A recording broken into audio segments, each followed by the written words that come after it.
Today we continue our journey through the 40 days of Lent. We're using the resource that hopefully you and your family have as we mark these days together. And every Wednesday, one of the pastors, Dr. Tony Hopkins or Reverend David Washington from Old Bethel, or myself, will be bringing a reflection from the book as we share these days together. Before we reflect together on this Wednesday's reading, a quick reminder about this Sunday. This Sunday, we will be hosting the College of Charleston's Children's Opera. You, whether you have children or grandchildren or not, are certainly invited to come at 4:30, followed by dinner. This is in place of our normal dinner and Footsteps of Paul study that we are doing the other Sundays during Lent. All are invited. We simply need to know that you're coming, so if you would let the church office know or Nova know, then we'll make adequate plans for supper together on Sunday night. The following Sunday, we will resume our study in the Footsteps of Paul as we make our way on towards Holy Week. But for today, March the 12th, we're given a reading. These readings take their pivot from Sunday's gospel lesson. The first Sunday of Lent every year, the church is given the story of Jesus and his 40 days in the wilderness where he is tested, tempted by the devil. It is the occasion in which he is asked to get clear about who he is and what God is calling him to do. And Luke's version gives us 3 different tests that the devil places before Jesus. So these days, as you read through these, are giving us a focus on each one. On yesterday, the reading reminded us that there are human desires that are common to all of us, instinctual human desires.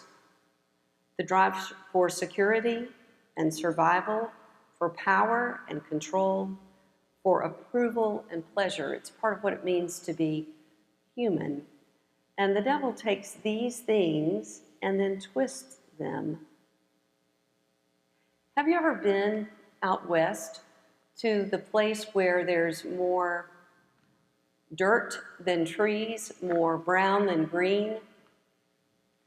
I had the opportunity to be at a conference sometime several years ago in Arizona. Flew into a major city, but the conference center was some 45 minutes out from the city, and it was located in a mostly deserted place.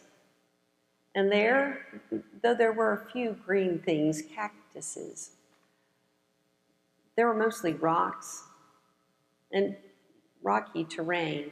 And what I noticed most was the blue sky. I don't think I'd ever seen a sky that blue before. I think the wilderness has a way of bringing things into sharp focus. And so not only is Jesus positioned in the wilderness where other distractions fall away, every year the church is asked to take a journey, a 40-day journey from Ash Wednesday to Easter, where we're asked to do a little bit of wilderness journeying ourselves, where we're asked to lay aside other things that vie for our attention, that are distractions, if you will, that keep us from seeing with greater clarity who we are and who God is.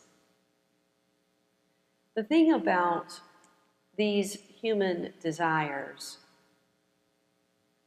these are natural human desires, but they vie for ultimate desire. They take a different position often in our lives. It was Thomas Aquinas who says, we have many substitute gods, lesser gods. And in his culture in the 13th century, he named these 4. Money, power, pleasure, and honor. Money, power, pleasure, and honor.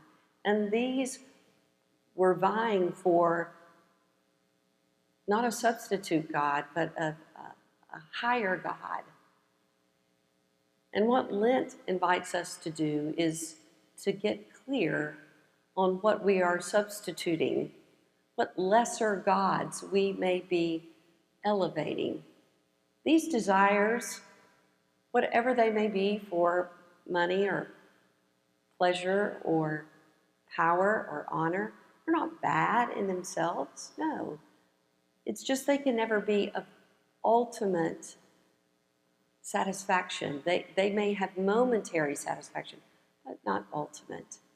So as we make our journey through the days of Lent, I invite you to lay aside some time, some blue sky time, some clarity time, so that lesser gods that vie for our attention are put in their right place, because the only God that can satisfy completely and forever is the God of Abraham, Isaac, Jacob, Rachel, Rebecca, the God of Mary and Joseph, God of Jesus. And so I invite you to join me as we remember that desire deserves our attention, but not our devotion.